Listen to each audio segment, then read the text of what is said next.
pass that over to you.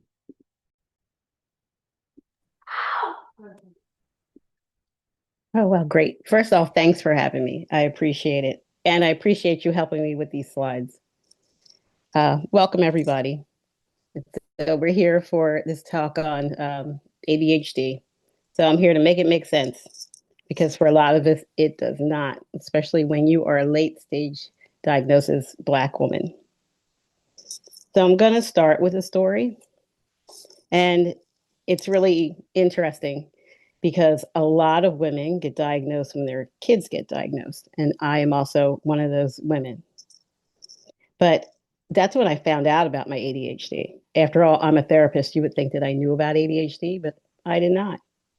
Because when I went to school, they didn't really give us a lot of information about ADHD unless you were going to treat kids, and I wasn't treating kids. So I didn't really know that I had ADHD. What I knew was that I was different, that a lot of times I just wasn't in step with everyone, and I was confused a lot. I lived a life of confusion because, for the most part, I never knew when I was going to have a good day. I couldn't replicate it. Some days I'd be just kicking it down, and in other days I couldn't get out of the bed. And who knew? And who knew why? I didn't know. And I fast forward to being a therapist and a professional speaker. And one day I'm sitting in a therapy session and I cannot get my words out of my mouth. No matter what I did, I couldn't get out of my mouth.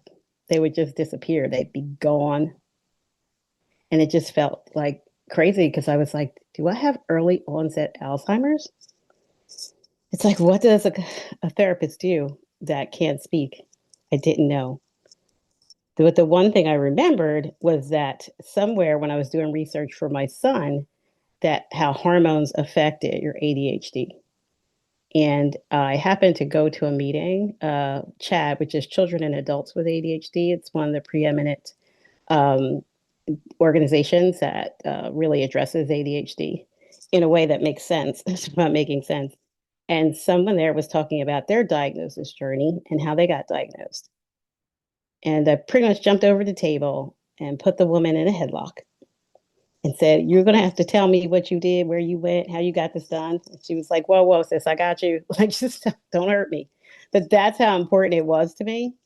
And I remember I had to go like 3 or 4 times. I had to drive 2 hours each way to go get it done. But I was able to get diagnosed.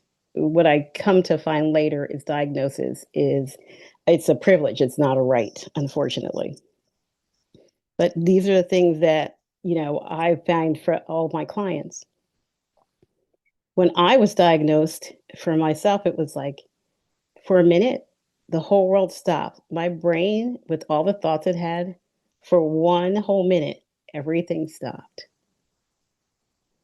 But then after that, there was joy for me because I was like, oh, now I know what to work on. There's something for me to work on. This is actually something that's happening.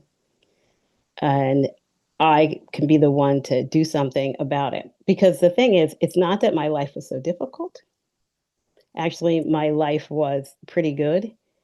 It just felt unmanageable. If I think a lot of people feel that way, where it doesn't have to be that it's the end of the world, but if the world keeps spinning like this, it may be the end.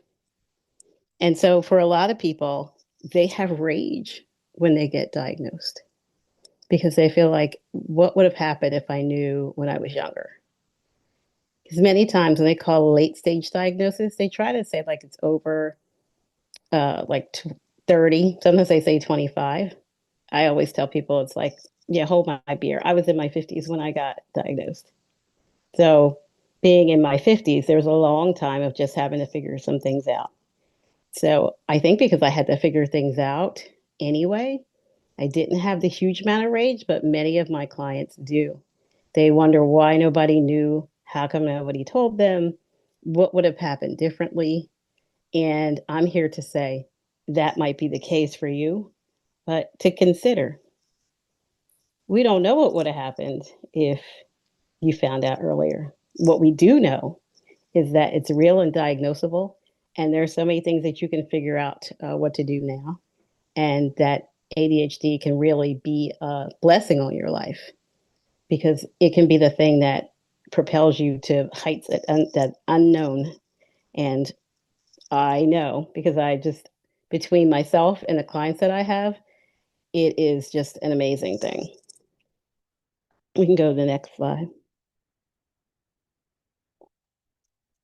So, what we're going to cover tonight is, yeah, I'm sorry, because I can't see yours either. But that's okay. I just want to be sure I'm on the same thing. So, reframing the narrative. So, what ADHD is and what ADHD is not. Um, because so many people don't really know what it is. Why Black women get missed. There's a lot of things that happen for us. There's a lot of lies that are told, and there's a lot of misconceptions. And, it can cost us in life in many different ways, but really in our ADHD. A journey to diagnosis, because many people want to get diagnosed. There are a lot of people out here that like self diagnosis, and I'm here for that too. But there's definitely a journey to diagnosis. And, let's make our ADHD work for us. It really can work for you. The thing is, it is a real diagnosable condition. And when we can talk about in a real way, it can really make a difference in your life. You can go to the next one. So, late stage diagnosis, as I was saying, it doesn't mean that you're late to development. It doesn't mean that there's something wrong with you. It doesn't mean anything like that. What it means is this is a late explanation for some of the things that have been happening for you. I'm sure for a lot of people, they feel like I feel that it just was kind of confusing with what's going on. Or there are many people who were diagnosed even earlier, but for some reason, sometimes their family didn't want to deal with it. Maybe your family didn't want you to have a label. Sometimes people will come to me and they say, I've been diagnosed 3 times because 2 times I forgot. And there's many different reasons for that. But these are the reasons why you could have a late diagnosis. And I'm just here to say it's okay. And we're here now to look at it and go to the next one. So, does any of this sound familiar to people? I know I heard this all the time. You could just try harder.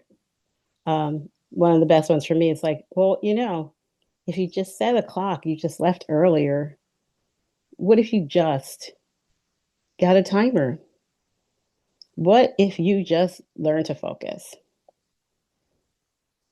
Do you know about a planner? Have you ever used a planner before? And then the ones that are like, but you seem so together. Like, what would you mean that there's something's wrong?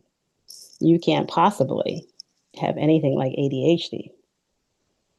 There are so many things that are told. And I don't know. I can't see. Do you have the chat? Because I can't see the chat, but I really wanted people to like weigh in on, has that ever happened to them? Like maybe put like a W in the chat or something just to say, like, is that something that's happened to them?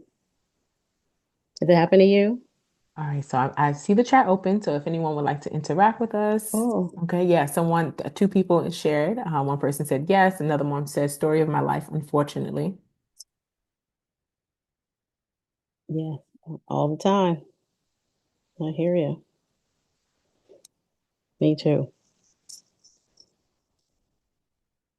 And it's just really interesting, right? Because the thing is, we are not neurotypical. Um, Neurotypical is just the way that the world is set up generally. We are, it's called neurodivergent. So the thing is, the whole world is divergent, and then we are neurodivergent. So think about animals. If we just had all giraffes, then we just wouldn't have all different types of animals. And there aren't people going, well, the giraffes are better than the rhinos, or they're better than the tigers, are better than other ones. It's that we know we need all of these animals to have the animal kingdom to make things go. And that's the same thing with being neurodivergent and having people that are neurotypical. And I think it's important for people to know that it's a neurotype. So it's just a type of brain. It's the way that your brain operates. It doesn't mean that your brain is any better or worse, but your brain is just different. And ADHD is about regulation, right? It's not a character flaw, it's just a difference. So you're not lazy, you're not crazy, and you're not stupid. You're none of those. It's just that your brain is different and it can be inconsistent in the way that it flows. And because of that, in the world that we're in, where the inconsistency can be then looked at as a character flaw, is where the actual issue is. So to me, really, the issue is not the fact that you have ADHD or what's going on with your different parts of your executive function. It's about the way that the world reacts to the fact that you have ADHD and the way that your executive functions work. So the thing about attention and emotion and motivation, which is here, where motivation is not really, it is not really a thing. The thing for us, it's like I have dopamine driven here, but it's really like interest driven. We have interest driven nervous system, or it's really like a big signal driven nervous system. So when we aren't interested or when there's not a big signal, then there's just not a lot of quote unquote motivation, or it just makes it harder to do things. And because of that, that is when a lot of times people want to say you're lazy, um, or you're just not trying hard enough. Or sometimes we're moving so fast that other people can't keep up. So it's harder for them, which kind of leaves a wake of destruction behind you because you've gotten to the end of a race or the end of something that's going on. The other people are left behind going, where are you? What are you doing? And why are things such a skew? And I think that that's really important for us to know because it doesn't mean there's anything wrong with you. It just means that that's how your brain goes. And when you can start to live into how your brain works, you can use these things to your benefit. Um, Memory, also, a lot of times people think that they're careless, but it can be gaps in your working memory, which is also a part of your executive functioning. You can go to the next one. And so there's three types of ADHD. There's a few people who say there are more types. I think it's way too many things to try to digest. The way I see it, that there's only three, where you're inattentive. And inattentive is a quiet, daydreaming person, somebody who might make mistakes. A lot of women are inattentive. Um, you might just lose track of stuff. My girlfriend who is in this space, like her blog is Black Girl Lost Keys because she said just losing her keys everywhere. My mother used to say that she might not even lock the doors because there's everyone must have a key in our neighborhood.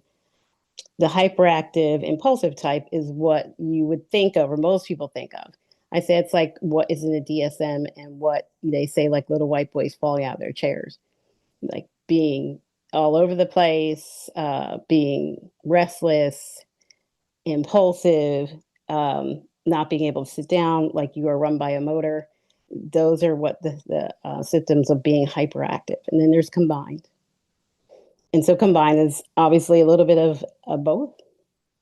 And I would say that generally women get diagnosed inattentive or combined.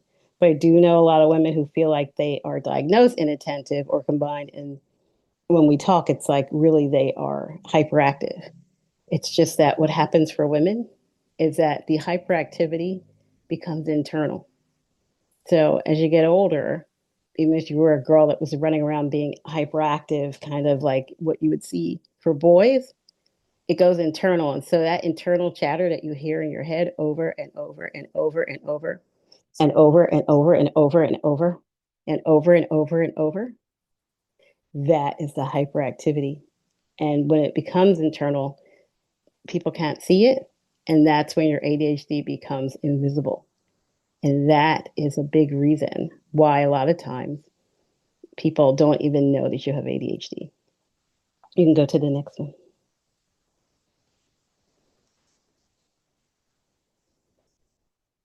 And so this is what I'm just talking about. Like, this is what the DSM has a set of criteria. So DSM is what they kind of call like the Bible for clinicians. And so the thing is, the DSM is just made up by some men. It's usually all men that just decide these symptoms mean this, and these set of symptoms mean that.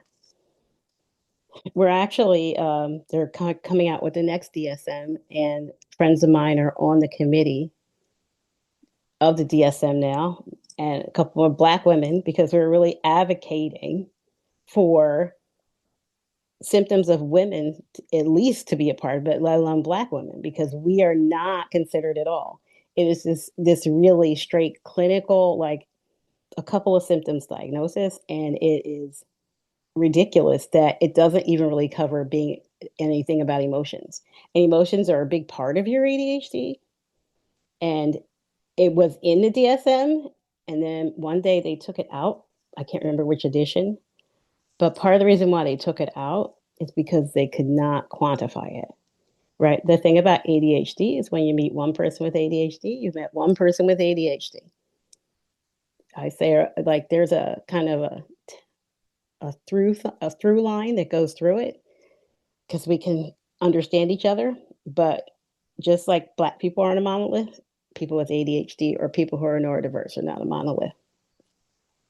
So when you come in to get, if you are trying to be evaluated, just imagine that you don't come in and necessarily say, I can't sit in my chair, or I just, I'm restless like that, or, you know, the way that you might be impulsive is like that you're blurting out because the things that they see, or you're just inattentive and not being able to pay attention to anything. ADHD is not about focus.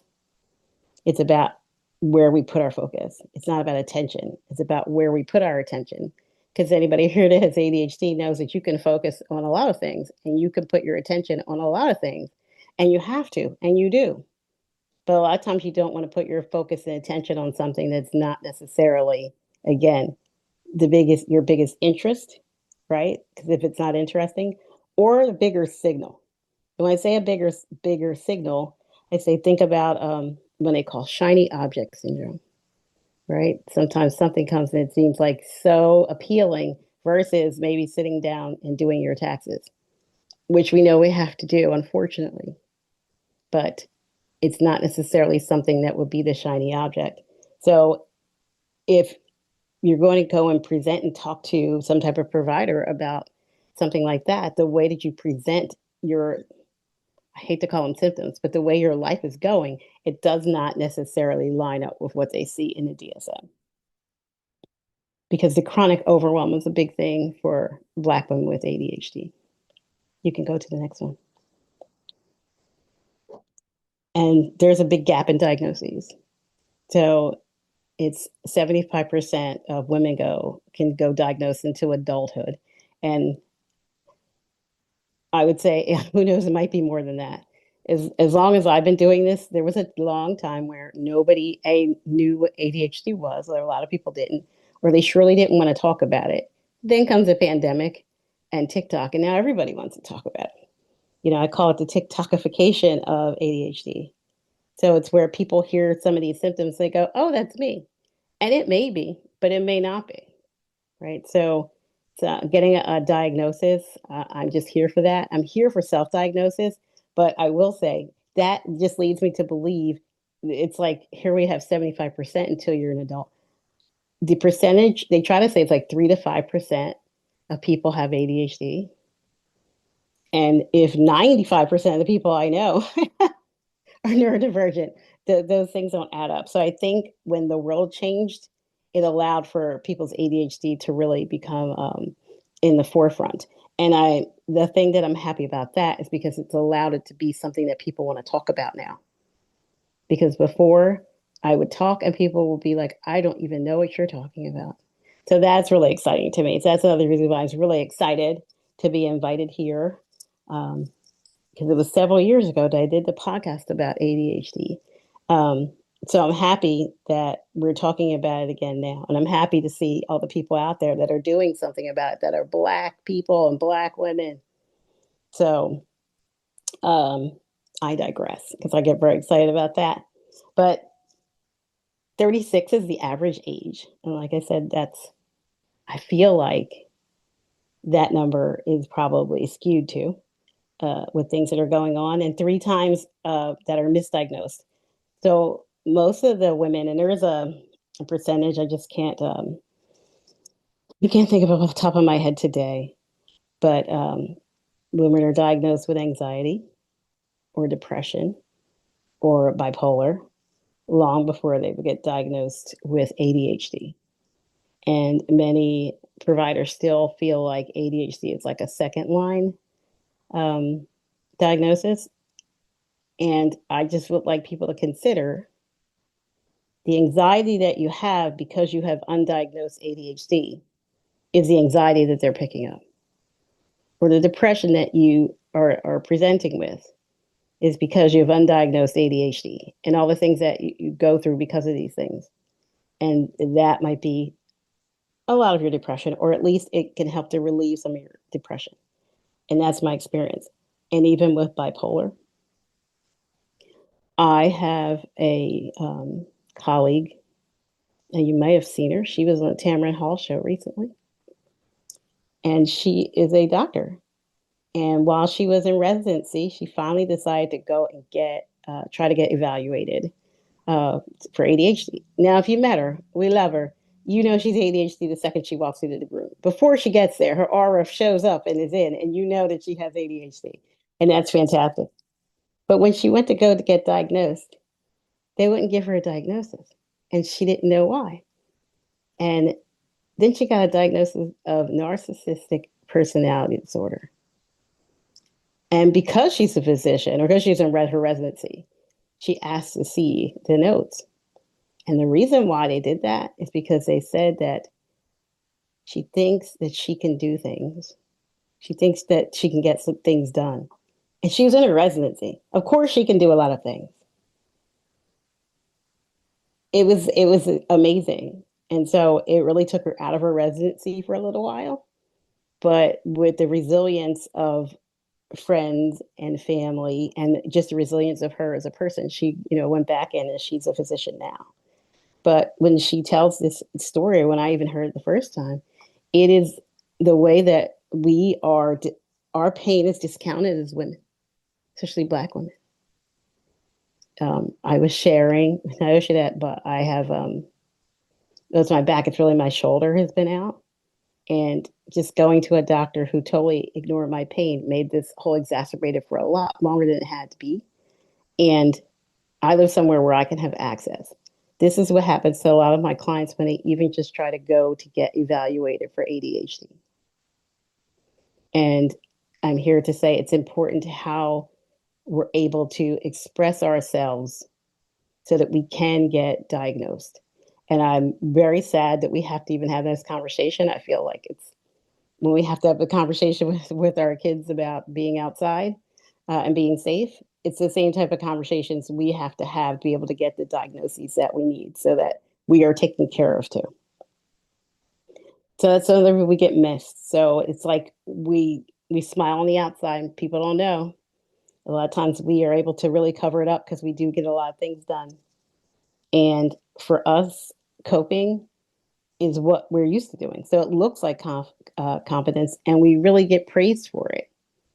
We get a lot of praise for the things that we do. Um, and that's the reason why a lot of times we don't get diagnosed because we make it look good. I say, like, I look like a duck on the water. There's a kind of smooth little ripples, but underneath I was paddling like hell. But I really thought I was going to drown. And when you think you're going to drown, but you're holding all your whole family, uh, hopes, dreams, ability to eat on your back, you can drown. So I better make it look good. And that is slowly killing women. And some of the statistics that have come out just recently about women and their health, and Black women get diagnosed, I think it was diagnosed 60% more with heart disease. Um, the stress of something like undiagnosed ADHD, I guarantee is a part of that. So I think I didn't tell you to go. So you can go to the next one after that. So there's a lot of lies that they told us. There, if you try to tell people, like I said, now it's a little different, but still, there's still a lot of people who don't believe in ADHD. They tell you, like, you can't have that because that's for white kids. Like, you just need a little discipline. You should just, you know, take care of yourself. Well, what if you just sat down and beat yourself up about what's going on? Because that's going to definitely make it better. There's that part where we don't take meds. When they're giving us these meds, they're definitely trying to kill you. They're definitely trying to make you like a zombie. They're just trying to put you in that group of people, especially your kids. It's all going to make you feel different. Oh, you did well in school, right? Then you surely can't have ADHD. All of my clients, um, all of them have multiple degrees because most of my clients are Black women, but even my clients that aren't Black women, that are white or men, all have multiple degrees. So it's like smart women don't have it. Or it's like, you're just overwhelmed. It's like, yeah, I am, but there's a reason for the overwhelm. And so a lot of times it's unfortunate, but a lot of the things that were said to us are not just even said to us by other people. They're said to us by our own people, our family, our friends. They may mean well, but it's not helpful. And so the stigma is real, especially since a lot of people, even though they think they know about ADHD, they might hear on TikTok something that's, 10 seconds of, my life is really terrible. I can't get out of bed, or I can't make it up, or my house is always just terrible. And there's never an other part about what could be great about their lives or what they contribute.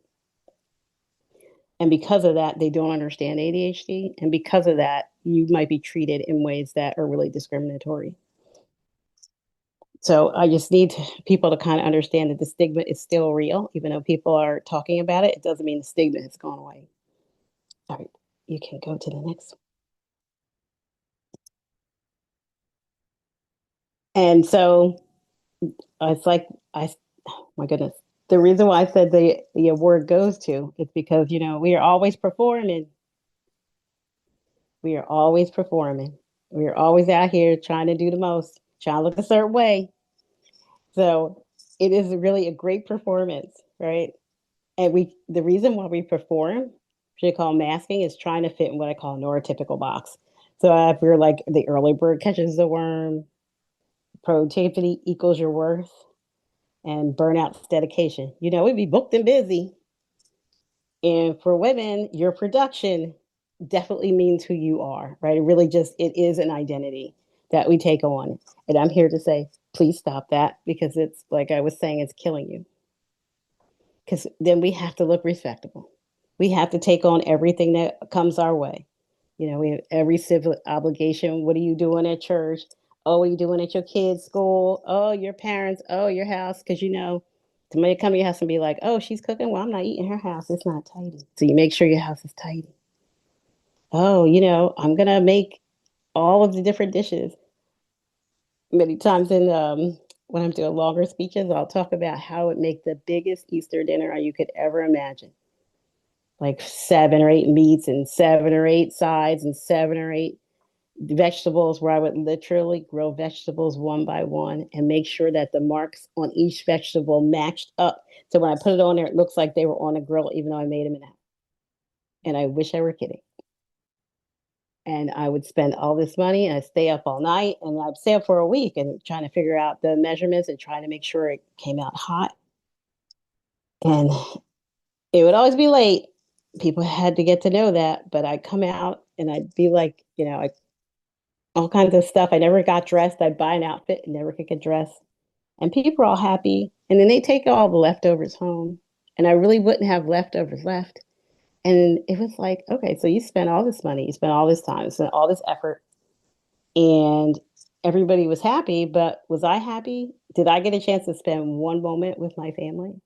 No, because I was too exhausted to do so. But I got praised for all that I did. Everybody loved it and loved me, right? They were like, this is fantastic. And then the pandemic came and I couldn't do it. And it was like, what have you been doing?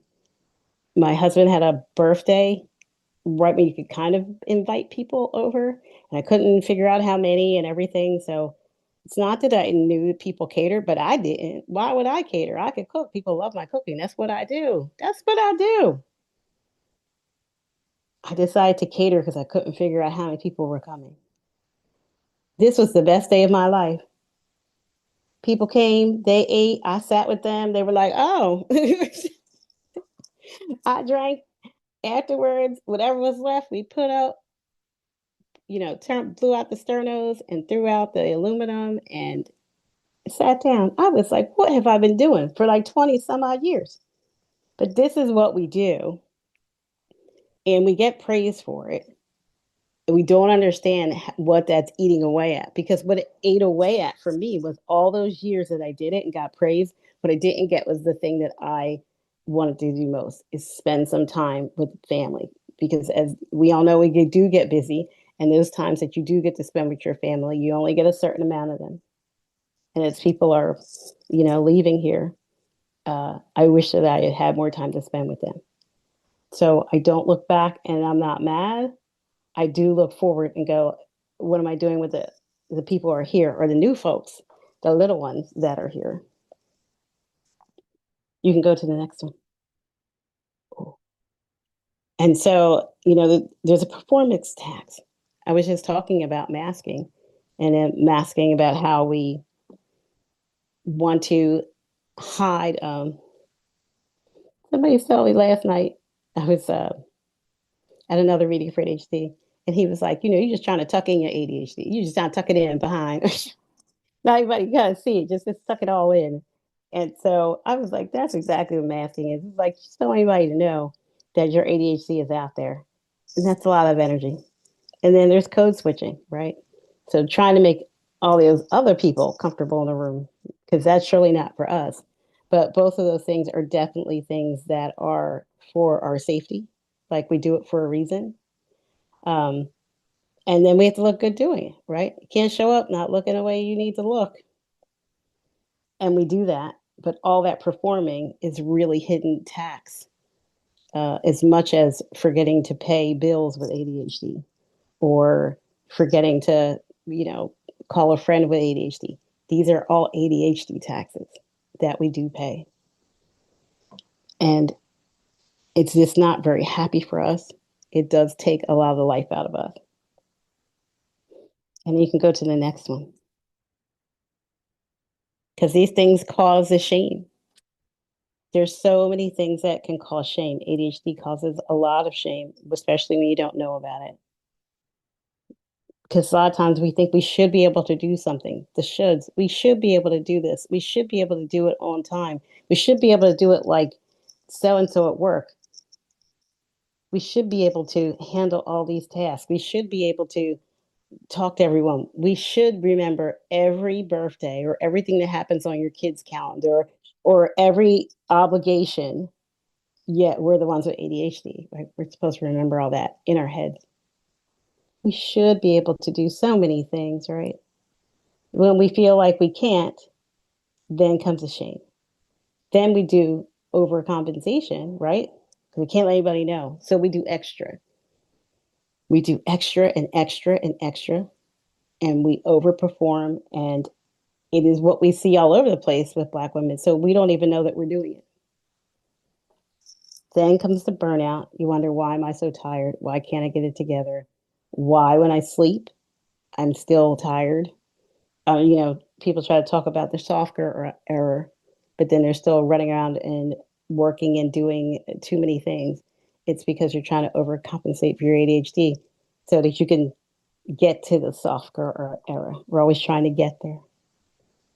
But burnout is what you're having. So when you're taking the time off, it's not even restorative, right?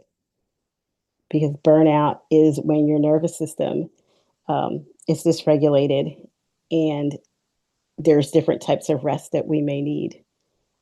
For a lot of us with ADHD, we need rest that has some movement in it. But when you have burnout, it's kind of hard to see that. But then what happens is, then you don't feel better, and you've got more shame, because you start again. And this is the shame spiral that many of us go down. And so, has anybody hit the shame spiral. Does this resonate with anybody? It's a lot. Yes. And I see y'all. I hear it. And then there's like a lot of stress. There's a lot of stress with your nervous system.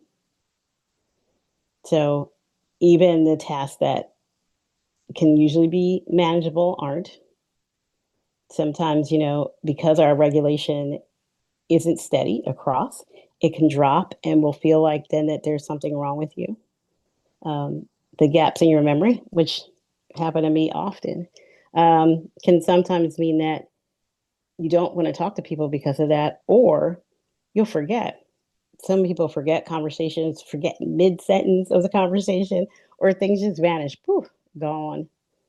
Then there are things like a sensory overload too. Like these things affect our ADHD. Sometimes that buzzing light at work, sometimes the texture of the clothing that you're wearing. I love everything soft. Sometimes that person chewing across the I'm gonna jump, I'm gonna hurt you. Those things are parts of ADHD that a lot of times people don't know. People don't think about the memory gaps, or they don't know about how your regulation can be fine and just skip at any time. And again, it's not about just focusing on like one thing or our ability to focus. It's what we're focusing on. And it costs us stuff. It can cost us our career, it can stall, or we're afraid to go for it. What it costs us a lot is the ambition that we would have. So it's interesting. Most of my clients actually have really high level important jobs, but they would have probably higher level, more important jobs because they really don't see the things they're doing as great, because we will also miss that with ADHD. But a lot of times your career will stall because you don't fit in. You don't necessarily want to go to all the happy hours and things like that, or the different office politics that may happen. Or you can be labeled inconsistent, um, or they say you're brilliant, but you're scattered. It used to be like say I was like the nutty professor because it's like you're brilliant, but you're just kind of all over. And what that would cost people. There's strains in relationships because sometimes friends think you don't care, because a lot of times for us with ADHD, to put things in context, we have to put it in context of our own lives.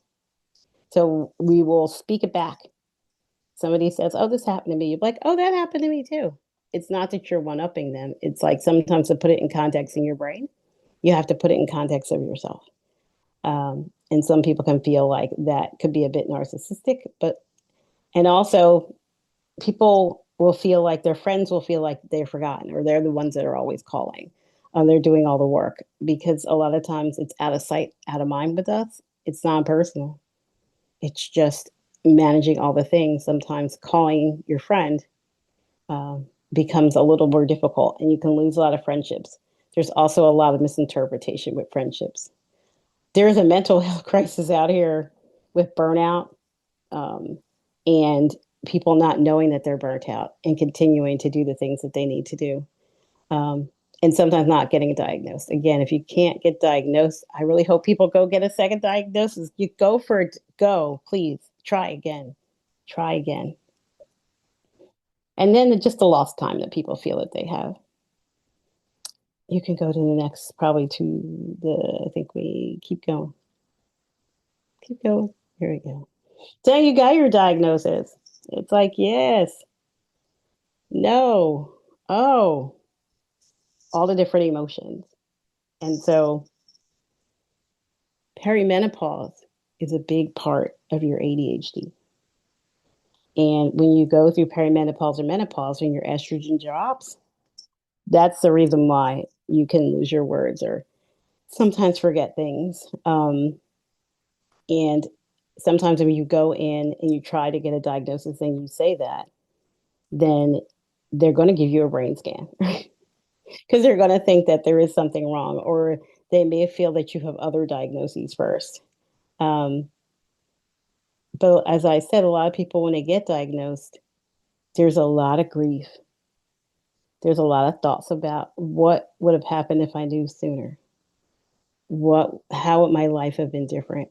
And I really don't want to gloss over that because I want people to make room for that feeling because that feeling is real. And that feeling, you're not the only one that has that feeling. Most people do feel that way. And many people have to mourn that. They've got to mourn those years or have that feeling of mourning.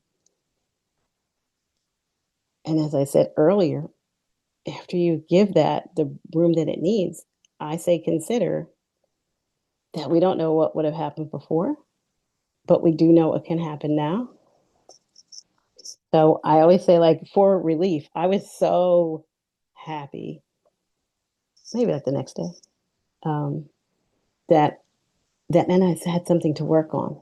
Let's dig in that and find out what's going on. And what happens is then most people go down a huge rabbit hole of what ADHD is and trying to figure out how to be with their diagnosis. And I think that's great to get as much information as you can, as long as you get reputable information. You can go to the next one.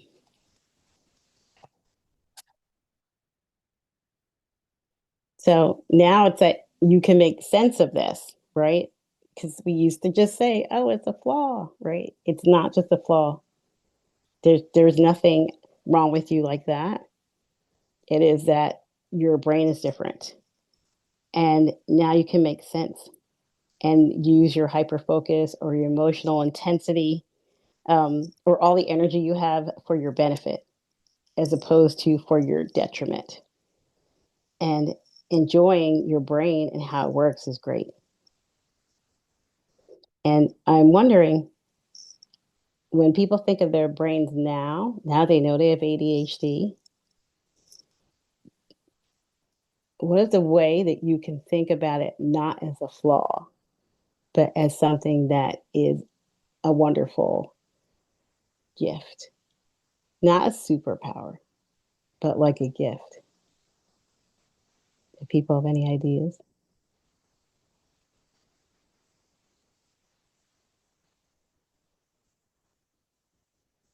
That's a hard one for folks. Because some people don't want to see it as a gift. I see it as there's different ways to be about it and to let that sit with you. There's not only one way to be about it. And how can we make our ADHD work for us? You can go to the next one.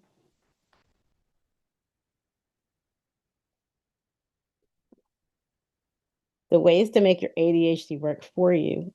The one thing that's not on the slide, which is supposed to be, is the acceptance of it. Talked a lot about what it is, how it's affecting you, and what's going on. And a lot of times, the thing that is going on is that once you find out about it, or all this time that you've had it, you weren't accepting it. So, not accepting that your brain works different than what they would call neurotypical or what most people are doing. Not accepting that you might need to have things out in front of you because if you put them behind a drawer, then you won't know where they are. I had a client today. We talked about laundry, and I will say I talk more about housekeeping with Black women than I do with any other group of people that I work with because Black women, all these things equal their identity. Production equals your identity. Things like housekeeping are in there equal your identity. And we discussed, her clothes that end up on the floor and maybe all mixed together, dirty and clean. And it was a lot for her to kind of admit that, but it was great for us to discuss it. And I was saying, I have a lot of clients who they don't put them in the drawers. Why do you have to put your clothes in a drawer? No one said you had to. What if you got wire baskets that you could see what's inside of them? And you put the clean clothes in one and you put the dirty clothes in another. That way your clothes would be off the floor because that was bothering her. To me, if that doesn't bother you, it doesn't bother me. But if that's what she wanted, why does it have to be in a drawer where they never get in there and they're behind that drawer, which is out of sight, out of mind? And it makes you feel bad. What if you did it in a way that nobody else does it? And that was just a suggestion. And she started doing it, and she's like, this is amazing because her clothes are off the floor. And when you can start doing things in a way that works with your brain and not necessarily worry about the other ways that other people do it, it's amazing for you. But the acceptance was the first way for her to be able to kind of get that if she did it a different way, it would be okay. And that's acceptance of your brain. And then self compassion, right? Being okay, that this isn't always just going to work and work for you. It's not going to work in a way that you may want. We mess up like everyone else. We deserve grace like everyone else. We are the hardest on ourselves, yet we give grace to everyone else. And to start working on different ways of self compassion. Um, Kristen Neff has a lot of different self compassion meditations, which are, I think, are really great. Excuse me. Um, Nervous system regulation. Our nervous systems are out of whack with ADHD, like especially again the way that we are perceived with our ADHD, not necessarily ADHD ourselves. So, hold on one second. I take a drink.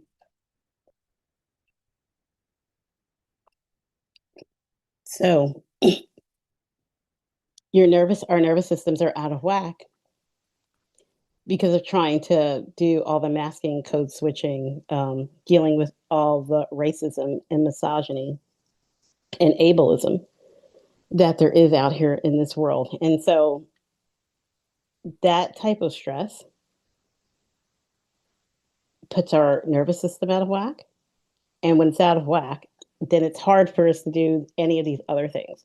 So when you can accept it and give yourself some self compassion, when you then do things to regulate your nervous system, you can then begin to build the structures that you can use to have your ADHD work for you. Most people want to start with the structures. It's like, just give me a system. Just give me a system. Let's start with those other things first so that when you get to a system, you can get to a system that could work for you. And then you'll have the self compassion that if your system doesn't work, to be able to tweak it or get another one. Because if we don't do that first, then it'll be all the other times that you've got a pile of planners or all the other things that you have tried to use to help with your ADHD and you're banging your head against the wall. I think it's because people go in the wrong order. And then there's support, which I think is the best part, which is what I love about here. Community support. Nothing like being around the people who get you. Having people that you don't have to explain it, or you can just be who you are and not have to mask, um, and just enjoy your life. People who understand you and your ADHD. Professionals, so therapists. I'm a therapist, a coach. I'm an ADHD coach.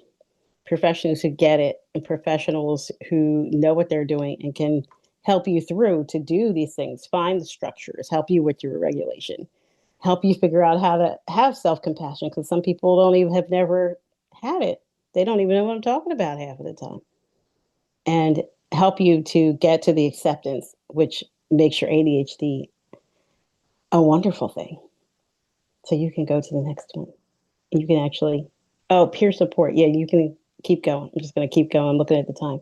Um, and peer support is important too. Going to places where it's community, but it's sometimes it's peer support groups where people who are really trained, who are peers that are trained to help you. Um, and then medication is also a tool in the toolbox. So there's different types of medication, stimulants, non-stimulants. Um, and stimulants, they work a little quicker to reduce your symptoms. Non-stimulants, they work also to improve your executive function. You have to talk to your doctor. The one thing I definitely want to say about medication is it's your right. It's up to you. Just because you go get diagnosed doesn't mean that they're going to tell you have to take pills. People always think that. But also, please, please ask all your questions of your doctor. Don't ask those people in that Facebook group. Don't. Don't ask your girlfriend. Don't.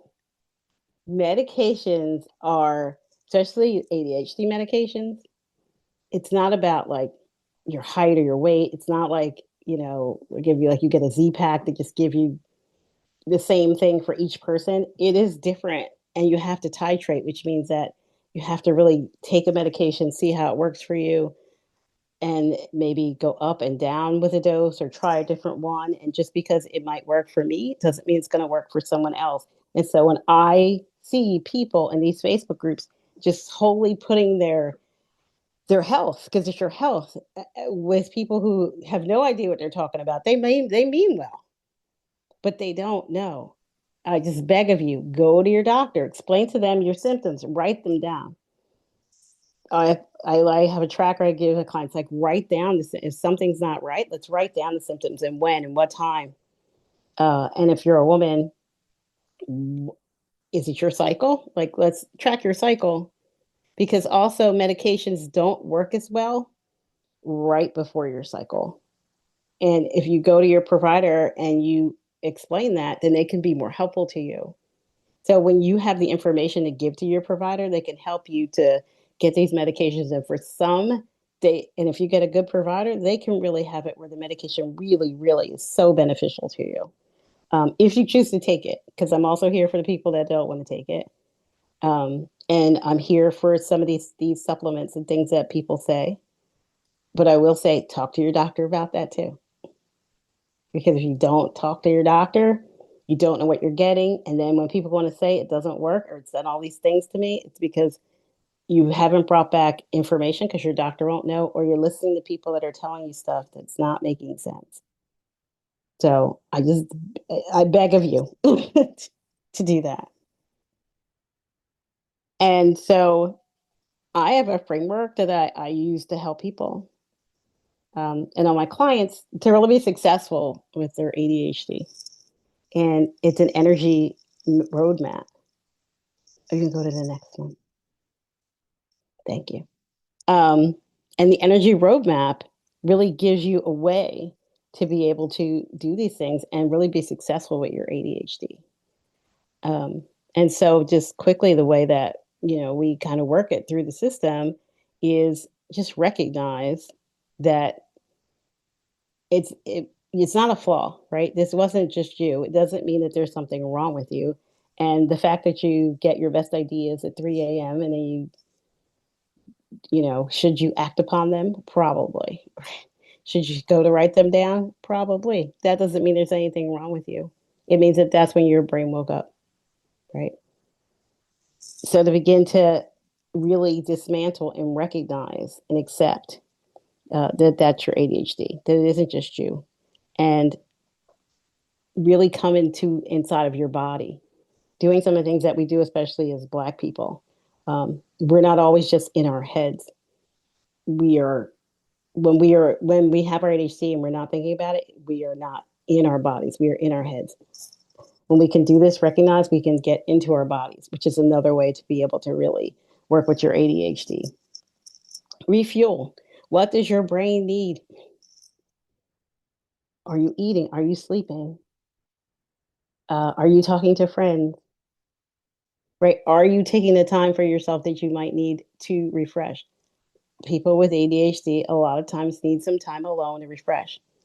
It does not mean that you hate everybody and you have to tell people that I don't hate you, but I really need this time. It has nothing to do with you. It doesn't mean that I'm sleeping with someone else because I'm not talking to you on the phone. It's that I need some time to myself. And what type of again do you need some type of active rest? A lot of my clients they'll knit, right? Or they'll do different things like that, because just laying there, sometimes your brain is just searching for something to do, which is then not helpful. So different things like that, and stopping to apologize for it. Learning about movement and doing things that are novel and having connections. Um, Resetting. So resetting your system so that we can set systems up again that are going to work for you and not against you. Systems that really, when you think outside the box and when you can just really sit down and be with how your brain is working. A lot of times when people just stop for 5 minutes, they already know. They know what system works. They they tell me, and I just help them to refine that. And when you start to really lean into your systems, instead of leaning into things like goals or the way that neurotypical people run their lives, it's really amazing because then you get to reframe your life, right? It's the last one. Changing the story, which is the best one. You get to change the narrative to live the life that you want with your ADHD. I'm here to tell you you can live your best life with ADHD. I have some, and I guess maybe you send out this, and I could send. I have a freebie first off for people to an unmasking starter kit to look at their masking, and I had a thing to do about masking. I thought we do here, but I must have gotten a soapbox a lot because I look at the time, and I think we're out of time. But I can give that to you, and you can send it if you don't mind. So that way, people can really start to unmask and look at their own ADHD. Um, and then like the lessons, like so you're not late, you're informed, but you're also not alone. Um, there are organizations out there that really help for people with ADHD. I just done a lot of work with ADA, which is adults with ADHD. I did a lot with CHAD, children and adults with ADHD. I also have a nonprofit called the ADHD Black Professionals Alliance. It's for Black professionals with ADHD and the Black professionals that work with Black people with ADHD. So basically, it's all Black ADHD. If you got Black, you're ADHD, we got you. Um, there's a few others out there. And I also, with my business, is Black Women with ADHD and Alchemy Coaching. So, coaching for Black women to live the best lives that they can possibly have with their ADHD. I think that's it. Just there you are. Thank you so much for this, IngerShaye. So first of all, the chat sharing, they felt really empowered. Someone was just diagnosed a few weeks ago. Thank you for shining light on this topic, and they're still learning. So I just want to add in a question. Someone shared any advice on pursuing a diagnosis after being denied one by a provider or maybe two providers. What can we do differently to help the process? I would. There's a few places out there, and right off the top of my head, I can't recall. But if you Google it, like a symptom tracker, right? It'll tell you like what symptoms they're looking for, and you can track your symptoms so that when you go into the provider, you can say these are the things that are happening for me, and this is why you think you have ADHD. And I don't. Some for some people, they won't even really like give them a test, or they'll meet you for 5 minutes and say you don't have it. They really should take a thorough history of for you because you've always had ADHD, and ADHD is highly heritable. So people in your family, somebody else has ADHD, and it's important for providers to know that because that's a way for them to track that. But I also have clients that when they go, it's like, oh, there's a test. I do well in the test. They like tests, so they would pass the test. That's how they were able to get diagnosed. So that's why I say to write down your symptoms and go to your provider and hand it to them that way. Because also the way that you present, I will say, if you're if you come in and you go like, oh my goodness, I went to work and I was just so upset and I couldn't sit down, I was moving around and everybody's just getting on my nerves and you're fidgety and they're gonna go, you have anxiety. Or if you're like, it was just really hard for me to get out of the bed, I haven't worked in a while, or, there's too much work and you're just moving around and you have an affect that's a little sad, they're just going to say you're just depressed. And if you give a little bit of both, then they might say you're bipolar, right? A lot of doctors don't know enough about ADHD. And a lot of times they'll be like, well, if you're depressed, we're going to deal with your depression before we'll deal with your ADHD. When I say, why can't we do it the other way around? Or if anything, do it at the same time? Because a lot of times your undiagnosed ADHD is fueling these other co-occurring conditions, as we say. Um, and so it's easier to treat if there's anything to treat. But I will say um, a lot of my clients, when we treat the ADHD, the anxiety and depression, it's really so little Uh, I can't see. I can't read the chat and talk, but it's so little that it's so much easier to treat. Um, okay, so I hope that answered your question to the person who Mhm. asked that. And this last question, how to tease out ADHD from anxiety? How to tease it out? Well, I mean, that's why you go to a provider. So sometimes, like, can be an overlap, right? There can definitely be an overlap. And again, sometimes the anxiety that you may have, I'm just trying to give an example. If a client that she's an attorney, and even though she had disclosed, they still obviously like briefs and things have to be in on time. And they didn't have staff that should take care of some things.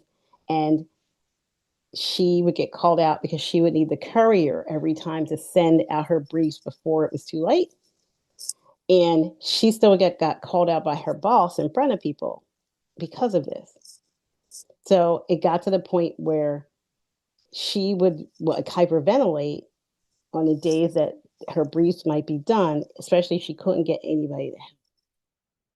And so if you present to somebody and say, oh my God, when I have to do a brief or put it in, I hyperventilate or I don't want to go to work, different things, they're going to say you have anxiety. The anxiety is because she didn't have enough people to help her put together, I mean, putting together the brief, like actually putting the papers together, things like that. Not her putting together the brief with her knowledge, doing the parts that are more executive functioning tasks. That's what was giving her the trouble. And so if you present like that, then they're going to say you have anxiety. If you don't know that, oh, it's about the fact that there's nobody here helping me doing this task part, and that is where my anxiety is coming from. So that's the ADHD part. So once we were able to get someone to always be there to help her put the briefs together, the anxiety level went down because then she didn't have to worry about getting called up by her boss either because she wanted to keep her job. So that's why it's so hard, and that's why I will say I'm not saying clinicians are bad. It's sometimes it's like really hard. Many people do say if you can find a pediatric doctor, they sometimes will they will diagnose you because they know the most because they are trained, they're well versed in it than a lot of other doctors at times. So I hope that that's helpful for you. Good luck. Well, thank you for this very, very, very much, IngerShaye. So like I said, the recording will be shared. One second. I like to, okay.